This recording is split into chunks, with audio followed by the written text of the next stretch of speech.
बात आज एनसीआर की उस संजीवनी की जिसका दम घुट रहा है। हम बात कर रहे हैं अरावली की, जो दिल्ली और आसपास के इलाकों के लिए फेफड़ों का काम करती है। लेकिन अब इन पहाड़ियों को लेकर एक नया सियासी संग्राम छिड़ गया है। अरावली विवाद पर अखिलेश का सरकार पर हमला भी सामने आ चुका है। अरावली बचेगी तो दिल्ली बचेगी, ये सपा प्रमुख अखिलेश यादव ने कहा है। तो अब इस पर निशाना भी साधा गया है। अरावली ना बची तो दिल्ली स्मॉग में घुटेगी। वायु प्रदूषण, तापमान और बारिश में अरावली की अहम भूमिका है, ये भी कहा गया। अवैध खनन को वैध बताने की कोशिश में बीजेपी जुटी है। अरावली बचाना कोई विकल्प नहीं है, संकल्प है। सपा प्रमुख अखिलेश यादव की तरफ से ये बयान दिया गया है अरावली पर।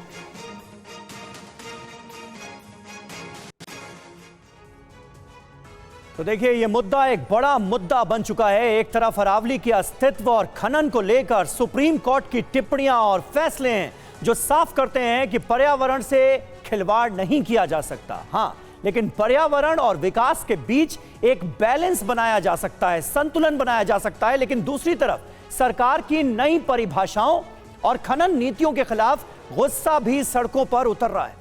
अरावली बचाओ मुहिम के तहत लोग ये सवाल पूछ रहे हैं कि क्या विकास की कीमत पर विनाश को न्योता दिया जा रहा है। अखिलेश यादव से लेकर अशोक गहलोत तक पूरे विपक्ष ने सरकार को घेरना शुरू कर दिया है। अरावली पर आखिर किसने क्या कहा और क्यों सुलग उठी है, ये बहस ये हम आपको बताएंगे। लेकिन उससे पहले अरावली पर सियासी हंगामे से जुड़ी कुछ अहम जानकारियां भी आपको दे देते हैं। इसमें सरकार का तर्क यह है कि अरावली की एक समान परिभाषा जरूरी है। सुप्रीम कोर्ट ने कहा है कि अरावली थार रेगिस्तान के फैलाव के खिलाफ एक ढाल के तौर पर है। इसके अलावा 100 मीटर से ऊंचे पहाड़ ही अरावली का हिस्सा होंगे, ये सरकार की तरफ से तर्क दिया गया है। तो सुप्रीम कोर्ट ने क्या कहा कि 100 मीटर ऊंचे पहाड़ वाली परिभाषा स्वीकार की गई है, इसी का विरोध अब हो रहा है। तो सबसे पहले बात हम तर्क की कर रहे हैं एक तरफ, और दूसरी ओर सुप्रीम कोर्ट ने क्या कहा है ये भी आपको जानकारी दे रहे हैं। जी हां, तो देखिए, कुल मिलाकर सरकार का तर्क है कि माइनिंग पर पूरी तरह बैन सही नहीं है, लेकिन सस्टेनेबल माइनिंग यानी टिकाऊ खनन की इजाजत दी जाए, क्योंकि अगर खनन बंद रहा तो इसका सीधा असर रोजगार और राजस्व पर पड़ेगा। सरकार की इस दलील पर सुप्रीम कोर्ट का रुख भी बहुत साफ रहा।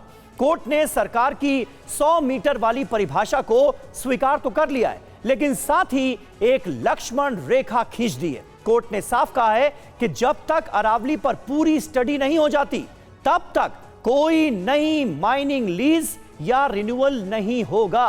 कोर्ट ने माना कि अरावली थार रेगिस्तान के फैलाव को रोकने वाली ढाल है, इसलिए जो लीगल माइनिंग चल भी रही है उस पर भी सख्त निगरानी बहुत जरूरी है। और बड़ी खबर यह भी कि अरावली मुहिम से लेकर अब प्रदर्शन जारी है, इसको लेकर विरोध किया जा रहा है। अरावली मुहिम से जुड़े राजस्थान के पूर्व सीएम अशोक गहलोत #सेव अरावली के समर्थन में डीपी बदलने का आह्वान किया। 100 मीटर से कम ऊंची पहाड़ियों को अरावली ना मानने पर विरोध। छोटी पहाड़ियां टूटी तो रेगिस्तान एनसीआर तक पहुंचेगा, ये भी उन्होंने कहा। एक भी ईंट कम हुई तो सुरक्षा टूट जाएगी, ये भी उन्होंने अपने बयान में कहा है।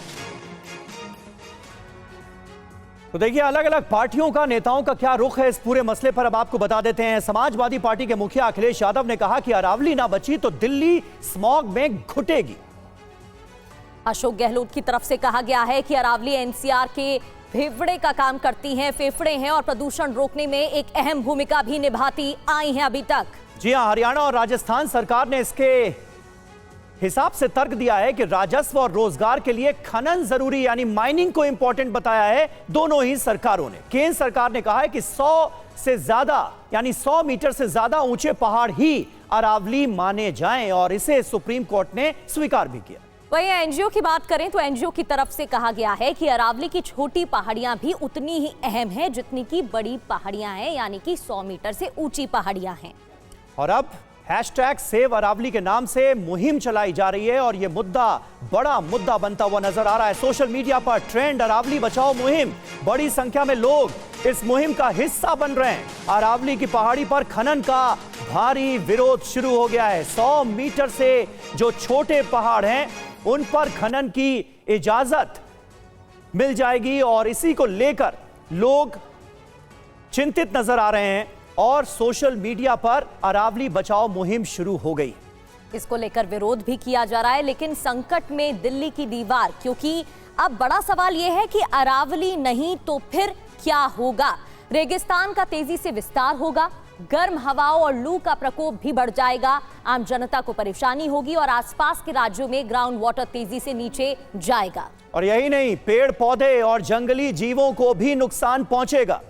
बंगाल की खाड़ी से आने वाला मॉनसून कमजोर पड़ेगा और इसके कितने बड़े नतीजे भुगतने पड़ सकते हैं हम और आप अंदाजा लगा सकते हैं। कृषि उत्पादन घटेगा, फसलों पर नकारात्मक असर पड़ेगा, अरावली से निकलने वाली नदियां और जल स्रोत सूख जाएंगे, ये खतरा भी निश्चित तौर पर है।